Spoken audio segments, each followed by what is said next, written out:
Hey, what's up, ma gang de jaseux amateurs de cinéma? Johnny le jaseux, Jason Ciné 102, en plein milieu de l'été. Et comme que vous pouvez voir avec mes bras et mes joues, il a fait beau dernièrement. Johnny a pogné un petit coup de soleil, là. Je vais vous montrer mes belles pipes. Vous voyez-vous le dégradé, ça n'a pas d'esprit de bon sens. Le monde qui écoute audio, honnêtement, ça vaut quasiment la peine d'aller voir cette vidéo. J'ai là comme... Mes bras sont blancs comme un nuage, mais le haut, excuse, mais le bas de mes bras est brun comme une croûte. Là. Puis ma face aussi, là, ma face est plus rouge. Travailler 2 jours dehors, puis oublier de mettre de la crème solaire. Les 2 jours. Première journée, je commence correct. Ça chauffe pas. Deuxième journée, ça a un peu kické in. Puis l'affaire, c'est moi, je suis beaucoup. Mais qui dit sueur dit eau, qui dit eau et soleil dit ça amplifie la brûlure. Ben, c'est ça le résultat, là. Donc aujourd'hui, je vous parle des films, un gros choix en passant.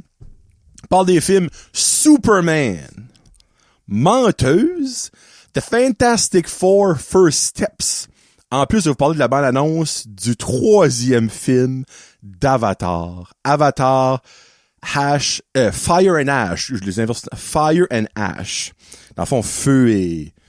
On appelle ça ash, de la cendre. Des feux et des cendres. Mais avant, petite nouvelle-ish là, de streaming. Si vous vivez en dessous d'une roche, vous le savez peut-être pas, mais la majorité du monde le sait. Happy Gilmore 2 est sorti sur Netflix présentement. Je l'ai écouté la journée qui a sorti, moi. Et c'est excellent. Moi, je m'ennuie de ces comédies-là, que t'as un rire à chaque semaine, à chaque minute. C'est tellement bon. Si t'as aimé le premier, tu vas adorer ça. J'ai écouté ça avec Loric, puis il y a tellement de caméos, comme, même moi, je sais pas c'est qui, Loric, comme, hey, c'est lui! Je suis comme, ah, ok! Il y en a d'autres que moi, je savais c'est qui, lui, savait pas c'est qui. C'est juste tellement bon, tellement drôle, comme, le seul monde qui a pas aimé ça, c'est les sacraments de Gen Z. Là. Ah, c'est trop woke, c'est cringe, c'est tellement boomer. Vos gueules. Comme, y a plus aucun film qui est capable d'être bon à cause de ce sacrament de génération-là. Puis je sais qu'il y en a qui m'écoutent, puis j'espère que vous êtes pas dans la wave de mardeux, qui est comme, tout est plate, tout est cringe, tout est woke, c'est même pas drôle, même si ça rit comme 10 minutes straight, ben que tu vas pas dire au monde parce que tu vas passer comme cringe. Arrêtez donc, enjoyez-vous, riez dans la vie. Comme, mon prochain Jason Ciné, il va avoir le film de Naked Gun, le genre de... Ben, c'est pas un reboot parce qu'ils font avec Liam Neeson, mais comme ça a de l'air, c'est freaking puissant. Ben, moi, c'est ça je veux. On a plus de films de même. Des films comme à la American Pie, à la Superbad, ils font plus de films de même parce que la seconde qu'ils en font un, ils se font moitié 15 parce que c'est trop woke, c'est trop cringe, c'est trop boomer, c'est même pas drôle. Oui, c'est drôle, c'est parce que c'est toi qui a pas de fucking de sens d'humour, buddy. C'est pas le reste que le problème, c'est toi. Comme, puis sincèrement, ça me tape sur les nerfs parce que les seuls commentaires négatifs sur Happy Gilmore 2, tu gardes, c'est 90%, c'est des Gen Z ou des gens de ma tante comme, moi, je sais pas c'est qui Smarties, excusez Eminem. Oui, ben, Junette, c'est pas parce que tu sais pas c'est qui Eminem que le film est pas bon. Eminem, on le voit Chris comme 2 minutes. Le film est 1h40 kick. Comme, arrête-toi pas à l'affaire. Ça, c'est comme le monde, comme, hey, fuck, il fait beau. Donne-moi celle qui est bleue. Ouais, il y a un nuage, là. Va prendre un mouillé. Chris! Non! Comme juste, enjoyez-vous, riez. C'est comique. Il y a des moments qui est freaking hilarious. Il y a des callbacks. Il y a tellement de easter eggs, de caméos, de bonnes jokes. Anyway. Sorry pour ce petit rant-là, mais comme, pis, hey, FYI, ça a battu le record de viewership en 24 heures de l'histoire de Netflix. Ça doit être pas si pire à quelque part, hein? On s'entend dessus? Ça a battu fucking Stranger Things, qui est comme the greatest shit que Netflix a jamais fait. So, hein? C'est peut-être pas si cringe, woke, boomer que ça, mon esti de Gen Z de Chris de... Anyway. Pis, Il y en a que j'adore des Gen Z by the wheel. Les autres qui se prennent pas au sérieux, les autres qui ont un sens de l'humour, les autres qui sont pas dans ce sacrement de wave-là. Là. C'est pas tout le monde je mets dans le même bateau. Je suis qu'il y en a qui m'écoutent, que vous êtes pas dans ce bateau-là, puis Chris, restez out du bateau. Parce que s'il faut vous embarquer dedans, vous êtes fini. Merci. So, hey, on va sortir avec un rain, mais on va sortir avec une drink d'eau aussi. Là. Sorry. Ça fait des semaines, des mois, pratiquement des années qu'on parle du fameux mois de juillet 2025. Pourquoi? À cause qu'il y a un film de Marvel, de Fantastic Four, qui sort, que le monde attendait tellement. Est-ce que Marvel pourra finalement bien faire les Fantastic Four? On en parle tantôt. Mais aussi 2 semaines avant, le redébut d'un univers de DC, mais cette fois-ci c'est avec James Gunn, un des masters qui a fait les Guardians of the Galaxy puis qui a aidé Marvel à devenir des gods, mais dire. So, ça sortait dans le même mois. Moi, je l'ai dit, et il y a beaucoup de monde qui a dit, il y en a un des deux qui va être repoussé, ils vont pas sortir dans le même mois, et finalement, ça arrivé.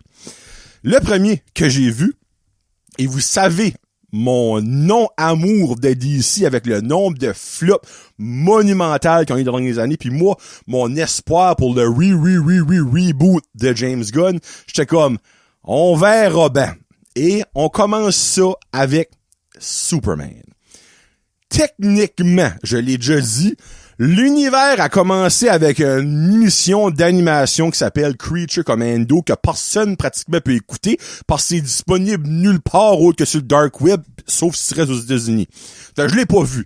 Moi, dans mon livre à moi, tu peux pas commencer un nouvel univers avec un cartoon que le 3/4 du monde n'a pas vu. Moi, le DCU start avec Superman. J'ai-tu aimé ça? J'ai aimé ça. J'ai-tu beaucoup aimé ça? J'ai beaucoup aimé ça. J'ai-tu adoré ça? J'ai adoré ça. Une excellente note, mesdames et messieurs. Mais c'est pas mon deuxième 5 de l'année. Mais c'est prochanestique. Un 4.5 jaseux sur 5 pour Superman. Vous m'aviez dit ça. Un an passé. Johnny, tu vas adorer ça. Hey. Premièrement, ça va probablement même pas sortir quand c'est sorti. Deuxièmement, prends ton gaz égal. Mais, ok, James Gunn a dit, ah ouais, Johnny, hold my beer. C'est excellent. Excellent. Il y a pas d'autre mot à dire que ça. Et je vous le dis tout de suite. Non, je vous le dis pas tout de suite. Non. Parce que t'as pas le choix de comparer Superman et Fantastic Four. T'as pas le choix. 2 films de super-héros. Oui, il y en a un qui débute une franchise du DCU, ben pas une franchise, mais la franchise de Superman, mais qui débute l'ère DCU, mais l'autre débute les Fantastic Four dans le MCU. C'est que c'est 2 films de début d'aventure, techniquement. C'est que tu peux les comparer. Tu sais, tu compares pas des pommes et des roches, là. Tu compares une pomme Cortland avec une pomme Gala, là. Ça reste 2 pommes. Le goût est différent, mais tu peux les comparer, là. Mais, je vous dis pas tout de suite, dans le fond, pour moi, quel a gagné. Mais, pour faire un mini spoiler, j'ai adoré Superman. Mais encore là, est-ce que Fantastic Four a eu un 5 sur 5? On verra tantôt. Je vais sortir ma petite review de Letterboxd. By the way, sur Letterboxd right now, c'est un 4 sur 5. Overall. Sur 797 000 reviews, c'est un 4 sur 5. Fait que je pense pas que je suis le seul qui a aimé ça. En bon guillemets, en bon français, pas en guillemets, what the fuck, en bon français. Ma petite review ici. Alright. Comme que je disais, moi, j'avais perdu espoir dans l'univers du DC, DCU, DCEU, dans l'univers des Superman, Batman, Wonder Woman, à quoi vous comprenez ce que je veux dire. Mais holy smoke, que James Gunn m'a redonné de l'espoir. Ce film-là est fun. Mais non. Est crissement le fun. J'avais un smile qui se met tout le long. Pas parce que c'était drôle tout le long, parce que j'enjoyais la ride. je vais aller le côté négatif, parce qu'il n'y en a pas beaucoup. Puis je vais pour ça, je vais dans le positif. Pour moi, les premiers 15-20 minutes du film sont overwhelming. So basically, James Gunn, il a dit, moi là, l'histoire de Kal-El et Clark Kent qui arrive sur Terre parce que sa planète s'est fait détruire, ses parents lui envoient un message, il arrive sur Terre, il trouve une famille, Martha puis Jonathan Kent, patata, il commence à... Le monde là, c'est toute cette histoire-là. Fait lui, il a skippé, mais d'une belle façon, parce qu'il y avait un 3. Le 3 était partout là-dedans. Ça faisait 30 ans que la planète avait été détruite. Ça faisait 3 ans après qu'il avait ouvert ses couvoirs. Ça faisait 3 mois. Il y a un gros breakdown de 3 qui nous explique, dans le fond, tout ça qui aurait pu prendre une demi-heure du film, mais qu'on a déjà vu des dizaines de fois. C'est dans une slide qui a pris 1 minute et demie. On savait on était où. On savait qu'est-ce qui se passait. Et on commence avec un Superman qui saigne. Première scène. Quand on voit Superman, il saigne. On est tous comme, ben, what the fuck? C'est-tu juste Man ou c'est Superman, ça? So, après ça, le film commence. Mais le film commence comme quoi qu'on connaît tout ça déjà. Oui. Mais ils nous présentent un paquet de personnages, un paquet de situations qui est déjà dedans. Pour dire, t'es comme, OK, une minute, c'est qui eux autres? Pourquoi est-ce qu'il est contre eux autres? OK, lui, il arrive de You. C'est qui, elle? Premier 15-20 minutes, excusez, c'est overwhelming. Sincèrement, mais un coup, ben, le film est 2h10. Fait que, un coup, tu passes ça, il reste encore 1h50 de film, là, tu sais. Mais ça, j'avoue que, moi, j'étais pas apporté l'orique, puis finalement, il est comme, il dit, ben, va le voir, pis c'est vraiment, je dirais le voir, parce que c'est quand même un bon film, quand même assez long, pis il a jamais écouté de film de super-héros. On dirait, je voulais comme le mettre dans le début du DCU pour qu'il puisse suivre du début, tu sais, là. Puis après avoir vu le film, ben, c'est pas fait pour du monde, des first listeners, des easy, parce que c'est beaucoup d'infos que le monde est censé déjà savoir, en bon guillemets. Puis aussi, il y a une autre petite affaire, ça, c'est pas majeur. Le overuse du forehead camera. So basically, Superman, il vole. Mais il y a des belles shots qu'on voit Superman voler comme avec sa face, puis ben, le reste en arrive. C'est beau, les 2-3 premières fois tu le vois. Après ça, t'es comme, regarde, on sait que ça a de l'air, mais les plus. Là. Ça, c'est ça que c'est. Le positif, il y en a beaucoup. Pour moi, la star avec un gros S, un gros T, un gros A, un gros R du film, c'est Mr. Terrific. Je rentrais pas dans les spoilers de fou, OK? Mais Mr. Terrific fait partie de la Justice Gang là-dedans, qui est pas la Justice League encore. Ils sont en recherche d'identité.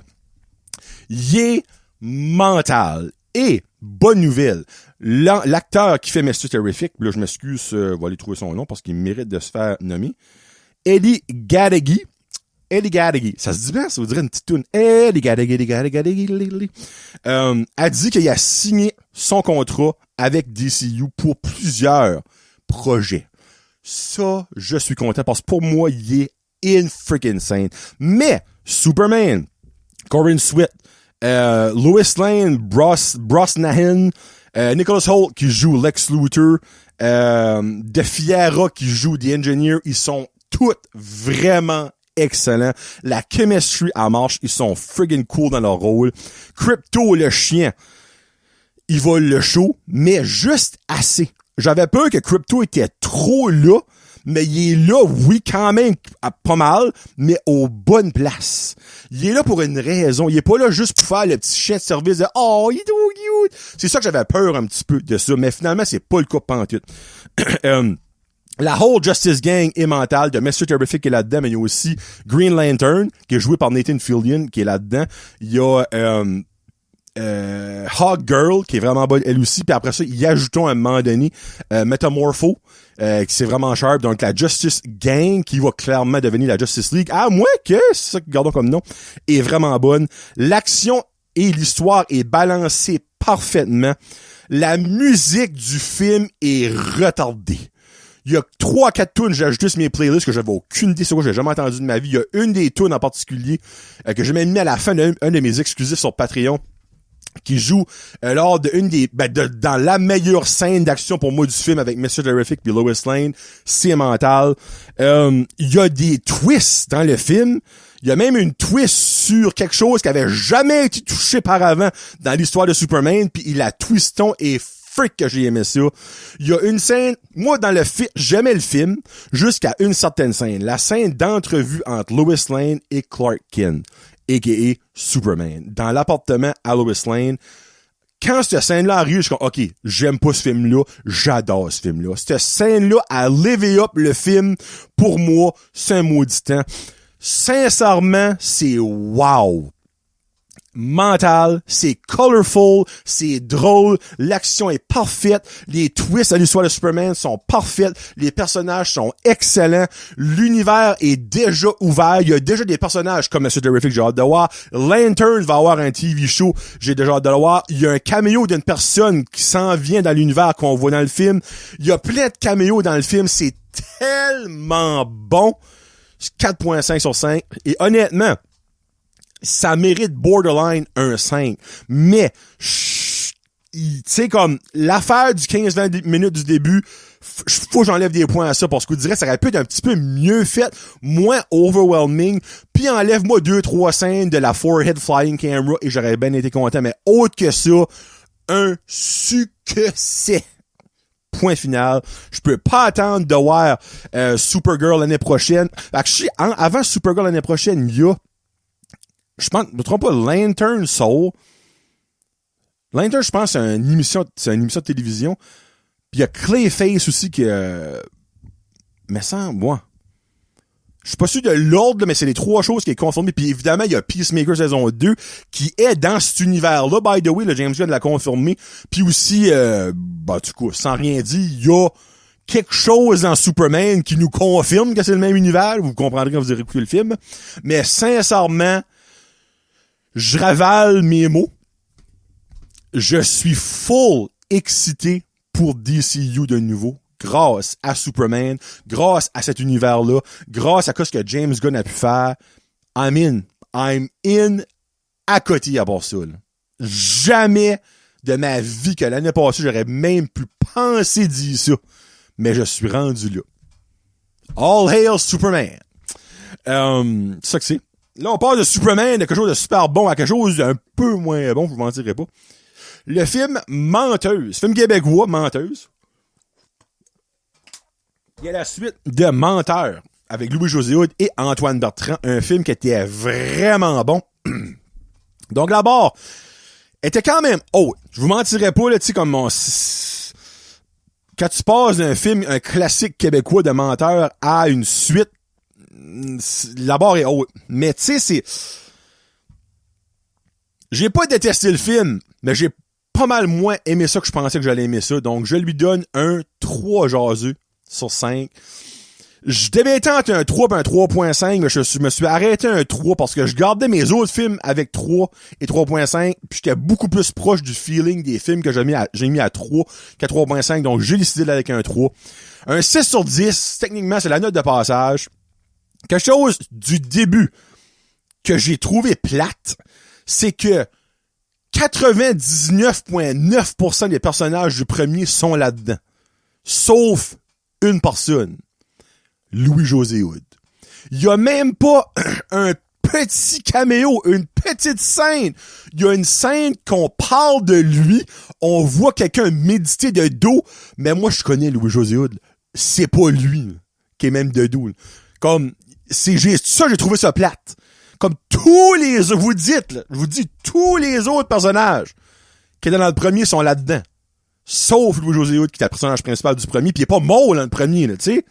Je trouve ça plate. En gros, un bon divertissement avec des bons rires, mais un peu trop la même recette que le premier, qui était supérieur selon moi, puis aussi l'effet de surprise du premier, de comme, qu'est-ce qui se passe avec les mensonges? Ben là-dedans, c'est la même affaire, là. Comme, c'est du copy-paste, là. Anne-Elisabeth Bossé, qui est la personnage principale, dans le fond, c'est la blonde d'Antoine de Bertrand, qui elle était dans le premier, ben on la voyait pas beaucoup. fait un bon travail. Antoine Bertrand aussi. Il y a un moment qui vire en ado. C'est probablement le moment le plus drôle du film. Monica Pilon puis Catherine Chabot qui joue la sœur d'Anne-Elisabeth Bossé puis l'autre, sa meilleure amie, sont excellentes. Pour moi, c'est les Mr. Terrific du film, c'est eux autres. C'est les deux stand-up pour moi du film. Puis j'ai aussi aimé le côté élection / mensonge du film. Vous direz pas pourquoi, mais dans le fond, il y a un moment politique. Puis c'est parfait parce qu'on s'entend à niveau politique, il y a beaucoup de mensonges. Donc, l'affaire de mentir, mais que ça a des effets politiques, j'ai vraiment trouvé ça cher. Il y a un peu trop de blagues très prévisibles, puis même clichés.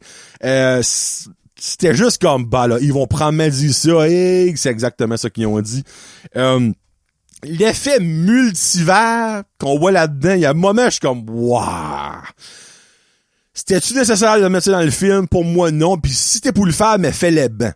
Parce que la manière qu'ils l'ont fait, c'est les mêmes exacts effets spéciaux que dans une galaxie près de chez vous qui a sorti 20 ans passés. On est en 2025, on n'est pas en 2005. Là. La technologie a évolué, faut que ça paraisse mieux. Mais c'était pareil.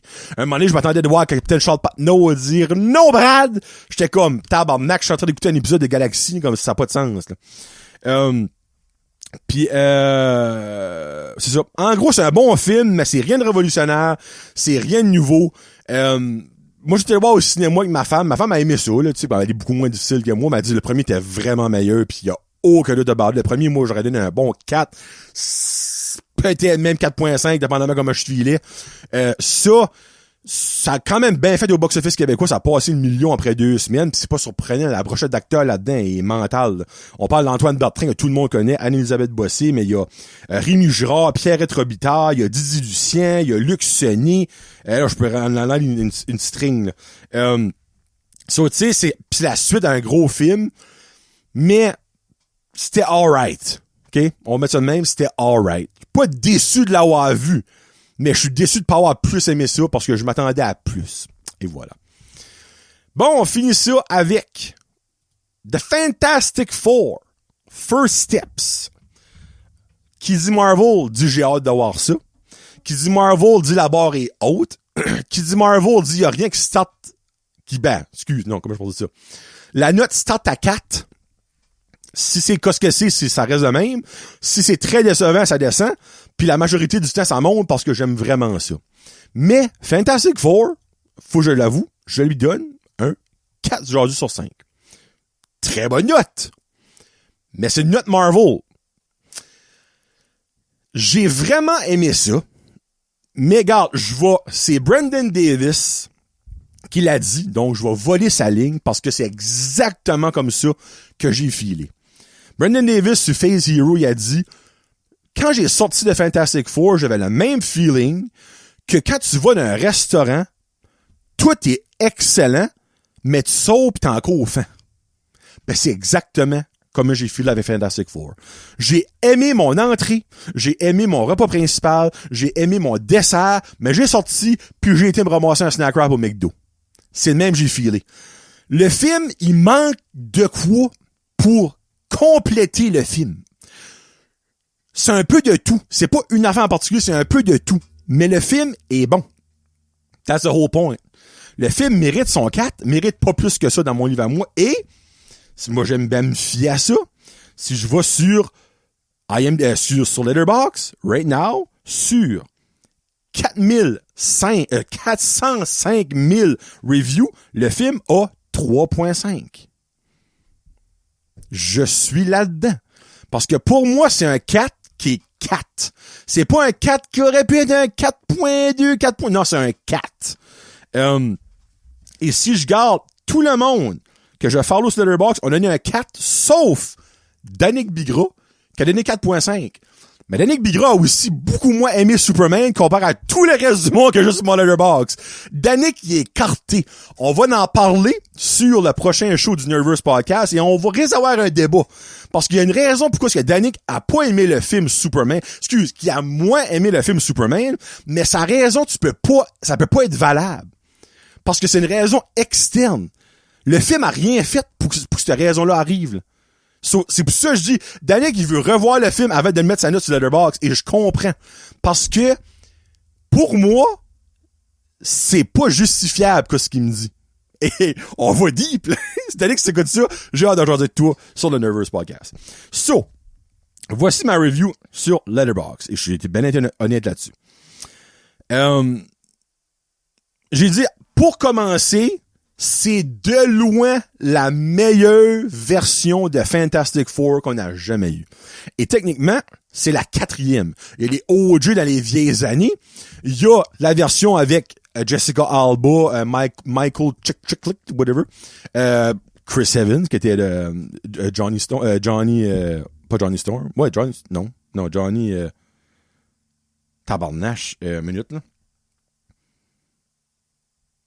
Johnny Storm, c'est beau. Puis après ça, il y a la version Mondou avec Michael B. Jordan, Mara, quelque chose, ça, on passe à d'autres choses. Si vous l'avez vu, vous comprenez pourquoi je passe à d'autres choses. Et on a cette version-là. So, du début, faut que je le dise aux autres, pour moi, c'est mes Fantastic Four. J'ai hâte de les revoir. 150%. Et ils vont avoir un gros impact dans les films d'Avengers, on le sait déjà. J'ai dit, après avoir dit ça rend-tu le film incroyable? Non. Pour moi, c'est vraiment un bon film, mais il y a plusieurs flaws, il y a plusieurs problèmes dans ce film-là pour rendre ça comme le meilleur film de Fantastic Four ever. Sue Storm, Vanessa Kirby, c'est la Master Terrific. C'est mon nouveau qualificatif.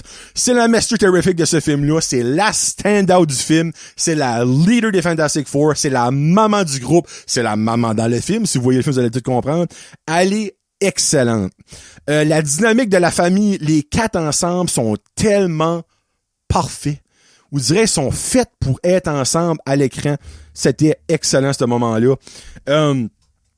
Ils fêtons ensemble une fois dans le film. C'est un petit peu mais ça paraît crissement bien. So, il y a ça. Galactus est vraiment awesome. Ça paraît ultra bien. La façon qu'il est portraité, la façon que ses pouvoirs sont faits, la façon qu'il mange les planètes, c'est super bien fait. L'esthétique du film est vraiment belle, puis ben la musique est vraiment bonne aussi. Côté négatif, le film est beaucoup trop court. Tu peux pas faire un film de Marvel en bas de 2 heures, là. Puis la majorité qui l'ont fait, c'était pas des bons films. Comme, faudrait que je retourne, puis je garde. Je serais qui se met après à dire que 95% des films de Marvel qui en bas de 2 heures sont... En tout cas, faudrait que je fasse une recherche, mais le film aurait dû être au moins un 2 heures et quart. Il manquait un 20 minutes tight dans ce film-là. Beaucoup trop court. Pourquoi est-ce qu'on avait à apprendre qu'on n'a pas appris en cause de la longueur du film? Ça manquait d'action. Il y a 2 bonnes scènes d'action et c'est tout. Il y a beaucoup trop de blabla, de préparation, de calculation, de ci, de ça. Il manquait 2 autres bonnes scènes d'action. Mais les 2 qu'on a eues sont vraiment bonnes, mais on a juste eu 2 scènes d'action d'un film de Marvel. Ça marche pas, là. Renesmee de Twilight, si vous savez ce que je vous dis, vous allez comprendre, a maintenant de la compétition comme le P-Bébé au cinéma. Oh, que Franklin Richards, le garçon, le bébé de Reed et Sue, je peux pas croire que c'était ça la meilleure manière de portraiter l'enfant, là, comme, hey, ouais, ça, c'est beau. C'est beau. Puis une des raisons pourquoi est-ce que c'est que 3/4 du temps, c'est The Thing. La grosse affaire qui existe pas, qui est CGI, qui le tient. Pourquoi c'est pas Johnny Storm, une vraie personne qui aurait tenu un vrai bébé? On n'aurait pas eu cette histoire-là. Mais à chaque fois que The Thing tenait Franklin, tabarnak, c'est juste ça qu'on voit. C'est laid. C'est pas cringe. Je dire cringe, je sais pas pourquoi. C'est laid. Si tu vois qu'il est pas là, tu vois que c'est tellement pas bien fait, là. Puis ça me fait penser à Renesmee dans Twilight, qui est renommé comme le worst baby in the history of the cinema. Après ça, The Thing, un genre de petit fling à un moment donné, mais comme ça rapporte à rien dans le film. Comme, puis je sais que la personne avec qui il y a un fling, normalement dans les comics, elle va devenir plus big. Mais elle va devenir plus big dans les films? Je ne le sais pas. Ça fait, si c'est pas le cas, mais enlève ce fling-là parce que c'est pointless, il y a 3 scènes, pis c'est juste bizarrement fait, pis comme ça apporte à rien. Ça m'a tanné. Ok, minute. il y a d'autres choses que je vois. Premièrement, Reed Richards, son nom de super-héros, c'est Mr. Fantastic. Et son pouvoir, il stretch. On le voit pas stretcher dans le film autre qu'une scène, pratiquement. Puis quand il se fait stretcher, il a mal. Ben, c'est parce que c'est ton super pouvoir, là. Comme, ça n'a pas de sens dans mon livre à moi que le gars qui peut stretcher sur des mille et des mille et des mille et des mille se fait aller un peu et comme, comme, dude, c'est ton whole pouvoir, là. T'es plus menaçant ben, là. Ça, c'est un petit peu comme si, exemple, on va essayer de penser à un autre super-héros. Dans l'univers de Marvel, quel super-héros, je pourrais faire un comparatif avec. C'est un petit peu comme si c'est tiré par les cheveux, là. Hulk, dans le fond, Bruce Banner, son pouvoir, il se transforme en Hulk. Mais c'est comme si que quand il se transforme en Hulk, il devient faible. Ben, ça marche pas, là. Le whole point de Hulk, c'est être destructible pis tout défaire au calice. Ben, Mr. Fantastic, ton seul unique pouvoir, autre qu'être intelligent, c'est de te stretcher. Mais tu te fais stretcher un petit peu pis t'as mal. Comme, what the fuck? Ce bout-là, j'étais comme, pourquoi qu'il a mal? Je comprenais rien de pas. Pis, ok. Ok, alors, bouchez vos oreilles si vous voulez. Je vais faire un semi-spoiler, ok? Il y a une mid-credit scene, ok? Allez, restez pas jusqu'à la fin du film, ça donne fuck all, c'est colon. Il y a une mid-credit scene. On voit un personnage, le dos d'un personnage. On sait tout c'est qui ce personnage-là. Ça t'a annoncé, on l'a même déjà vu dans le costume. Mais ils montreront pas sa face. Pourquoi que tu montres pas une demi-face? Hein, pour dire, hey, by the way, m'en vient. Parce que de juste montrer le personnage, on sait tout que ce personnage-là, il s'en vient. Parce que c'est pratiquement le seul méchant que les Fantastic Four ont de leur histoire. On sait qu'ils s'en viennent. On sait tout. Ben, montre pas le dos du gars obviously, on sait que ça s'en venait. Montre c'est qui est dans le soute. Parce que moi, je le sais. Beaucoup de monde qui suit ça le sait. Mais le monde qui ne sait pas ça, ce moment-là aurait pu upgrader carrément leur amour pour ce film-là. Parce que moi, dans ma salle de cinéma, on était comme presque une centaine. Quand on l'a vu, il y a eu aucun comme, oh! C'était comme, oh, je dirais pas son nom, mais it's Mr. T. Mais si qu'on avait vu une demi-face, je peux vous garantir, signer faux 3 copies, qu'il y aurait eu comme, oh, freak is that? Mr. John in Mr. T. Ça, c'est un moment wasté pour moi. Sincèrement. Ça part des points 1, point 2 pour moi dans le film. Pis c'est plate. Parce que ça aurait pu presque l'augmenter. Ça aurait peut-être pas monté à 4.5, là. Mais ça aurait pas été un 4 flush, comme j'ai dit tantôt. Ça aurait été un, 4 écart, tu sais. Mais j'ai tellement trouvé ça valait stupide. Si t'es pour pas montrer quand que tout le monde le sait, puis le monde qui le sait pas va être excité, mais pas cette scène-là. Puis il y a plein d'autres YouTubers puis podcasters que j'ai écoutés puis ils sont d'accord avec moi. Il y en a d'autres qui comme non, fallait pas qu'ils le montrent. La surprise. Quelle surprise! Il y a une fucking conférence de presse à Comic-Con, esti, pis on le voit! C'est pas une surprise! Tout le monde qui devrait le savoir, qui veut le savoir, le sait! Cette surprise-là, fallait la mettre là pour le monde qui sait pas ça! C'est ça qu'elle a à faire. Pis une autre chose. Là, le prochain film, là, il y a Spider-Man, mais on est même pas sûr ce qu'il va être avant, là. Le prochain film de Marvel, c'est Doomsday, là. Je suis-tu le seul qui est pas hype pantoute pour Doomsday, moi, là? Parce qu'on sait pas qu'est-ce qui se passe. On sait pas qu'est-ce qui va d'être là. On sait pas pourquoi qu'ils vont d'être là. Il y a tellement pas de setup. Ça a pas de sens. Quand on arrivait à Infinity War, on était comme, OK, ça va se passer parce qu'on a vu Thanos là, c'était mid-credit scene là, ils nous ont parlé là, ce personnage-là s'est rendu les Avengers, on le sait. Là, on sait pas qu'est-ce qu'est les Avengers, de un. Il y a comme 3 groupes différents, on sait pas qu'est-ce qui va être là. Oui, ils ont fait l'affaire des chairs, mais comme, comment tu peux t'exciter par Doomsday? T'as aucune crise d'idée qu'est-ce qui s'en vient. Comme, il manque 2 films. Et moi, j'espérais que Fantastic Four set up une partie de comme, oh, ça set up. Fuck all. 0. Autre que dans la mid-credit scene, ben oui, clairement, le méchant de ce qui s'en vient, ben, il est là, de dos, pour on va pas la face. Mais comme, on n'a aucune autre connexion whatsoever.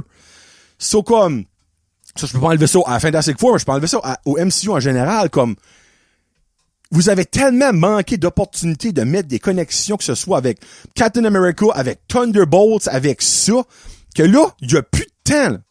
Ça, c'est là. Techniquement, c'est l'année prochaine. Pis t'as un film, peut-être, qui est Spider-Man Brand New Day. Hey, si c'est le film qui connecte, il va t'avoir du connecteur là-dedans, mais le film va être 4 heures. Chris, il faut connecter ça quelque part à un moment donné, là. Tu sais? Par contre, là, parlons que le film va peut-être être repoussé. So, comme, je sais pas. Je peux pas être hype pour Doomsday. Je peux juste pas être hype. Parce que j'ai aucune idée que ça va être. J'ai aucune excitation. Ils m'ont pas excité. Ils m'ont pas, comme dans le monde du porno, ils m'ont pas fluffé. Je suis pas prêt. Je suis mou. Je vais avoir un semi, moi, là. Pour rendu être là, être dû comme fer. Non, je suis mou. Mais passer de mou à dû comme fer, ça se fait pas de même à mon âge, là. C'est comme, hey, t'as besoin d'un petit comme, un petit feeling. Oh, non. Là, le monde comprend que je dis là, les plus jeunes, si vous comprenez pas, c'est correct. Vous allez comprendre ça plus tard, ces termes-là, là. Mais comme, c'est pour ça que je suis comme un peu, comme, tanné que Marvel fait des films de même. Parce que, même la mid-credit scene, ok, oui, on voit un costume de dos, mais on savait déjà que c'était lui le méchant de Doomsday, parce que c'est dans le nom du film. Là, si vous faites 1 + 1 ensemble, vous comprenez tout, là. Comme on le sait tout, là. C'est comme si on fait un film, on s'en va à la cabane à patates. Mais dans le film, avant ça, c'est comme les chemins de Rome. Mais à la fin des chemins de Rome, on voit la cabane à patates. Si tu mets là qu'ils s'en vont, il y a des crises de chance. Le prochain film s'appelle À la cabane à patates, esti. Comme, quand tu penses à ça, c'est ça que c'est, là. So anyway. Juste ça, on dirait comme qu'il m'a comme un petit peu tanné, là, mais bon, it is what it is. Le film est quand même bon, là, don't get me wrong, là. Ben, pour moi, c'est pas dans le top tier de Marvel, c'est dans le mid-tier, pour être honnête avec vous autres, mais j'ai vraiment hâte de voir les personnages de nouveau, mais juste le film en tant que tel m'attendait à pas mal plus que ça, pour être bien honnête avec vous autres. On finit ça avec la bande-annonce de... Après Aster, que Superman est passé, que Fantastic Four est passé, que Jurassic World est passé, le film que j'attends le plus, puis honnêtement, c'est le film que j'attendais le plus de l'année, t'as qu'à ça, là, c'est Avatar Fire and Ash, qui va sortir le 19 décembre, 6 jours avant Noël. James Cameron nous donne notre cadeau de Noël 6 jours avant. Fuck le 25. Le film va être 3h12, exactement le même temps que The Way of Water. C'est The Way of Water ou The Way of the Water, en tout cas, whatever, le deuxième. J'adore ça, moi, des longs films de même.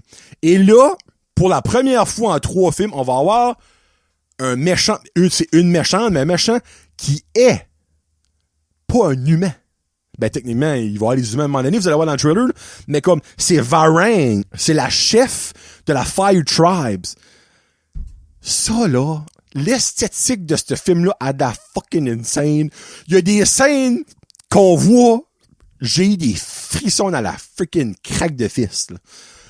Oh mon Dieu que j'ai hâte de voir ce film-là. 19 décembre peut pas arriver. Comme, finissez l'été, finissez l'automne, arrivez en hiver, je vais voir Avatar Fire and Ash right now. Hey, bon, qui se met 40 minutes. Ben, je n'avais dit 2 films de super-héros esprit. Ça fait que dans mes prochaines reviews, il va y avoir The Naked Gun, que je vais voir tantôt, actually. Puis il va aussi avoir The Bad Guys 2, que je vais voir avec Loric en fin de semaine. Puis après ça, je sais pas ce qu'il va être l'autre film, on verra bien. Je sais même pas ce qu'il sort. Je pense qu'il y a quand même quelques sorties dans le mois d'octobre qui va faire de l'allure. Sur ça que c'est. Merci beaucoup d'avoir écouté. C'était Johnny le Jaseux, ben excité, ben primé, pour Jason Ciné 102. On se parle plus tard, la gang. Peace out. #cinéma. Salut.